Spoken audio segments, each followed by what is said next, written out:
बताते हैं, हमें कुछ और बताते हैं। एक क्लास में 50 बच्चे पढ़ रहे हैं, 100 बच्चे पढ़ रहे हैं, टीचर पढ़ा रहा है। क्या अध्यापक जब क्लास में पढ़ाता है, अध्यापक के मन में ये रहता है कि इस बच्चे को मेरी बात समझ में आ रही, इसको नहीं आनी चाहिए, ऐसा मन में सोचता है? और सोच ले तो क्या सोचने से फर्क पड़ेगा? काम तो सब बराबर काम करें सबके।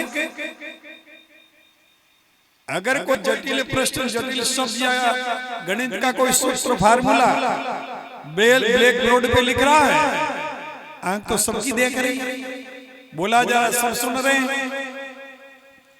एक विद्यार्थी वो है जो अध्यापक बोलता है, एक एक शब्द ब्लैक बोर्ड पे अंकित होते हैं, उसके चित्त में, दिल में, दिमाग में अंकित होता जाता है।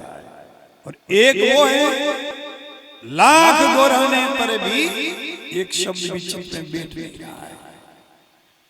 एक मिट्टी का ढेला, यहां से मिट्टी उखाड़ कर जमी हुई मिट्टी, इतना बड़ा ढेला ले आओ, एक तरफ शीशा रख दो ऐसे, एक तरफ ढेला रख दो, दोनों में मुंह देखो तो किस में मुंह दिखेगा? मिट्टी वाले ढेले में दिखेगा मुंह। क्यों आप झांक नहीं रहे क्या उसकी तरफ? झांक तो रहे हो, चाहे जीवन भर झांकते रहे हो, मिट्टी में आपके मुख का प्रतिबिंब नजर नहीं आएगा। दर्पण में, शीशे में ये सामने से दिखेगा।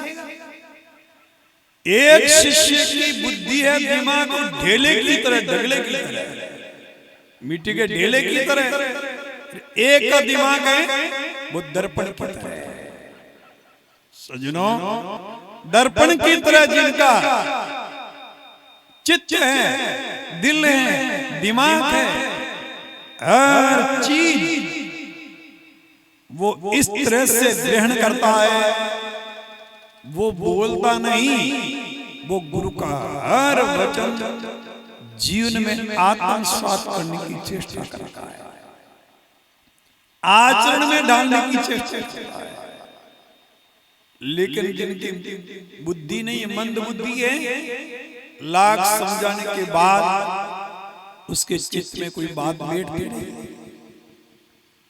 लेकिन अध्यात्म के धरातल पे उतर चुका साधक शिष्य जो होता है, साधक शिष्य का जीवन कैसा होना चाहिए? अगर हमारे जीवन में वो योग्यता है, वो पात्रता है, वो काबिलियत है, तो सजनों, जिस उद्देश्य को लेकर के शिष्य गुरु की शरण में आता है, शिष्य उस लक्ष्य को हासिल करने में सफल हो जाता है। शिष्य का जीवन कैसा होना चाहिए? साधक का जीवन कैसा होना चाहिए?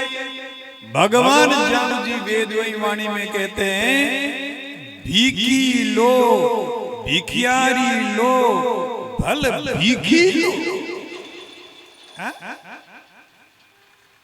दिमाग में बैठाना, योग्य शिष्य का जीवन होता है वो भिखारी की तरह होता है। भिक्षुक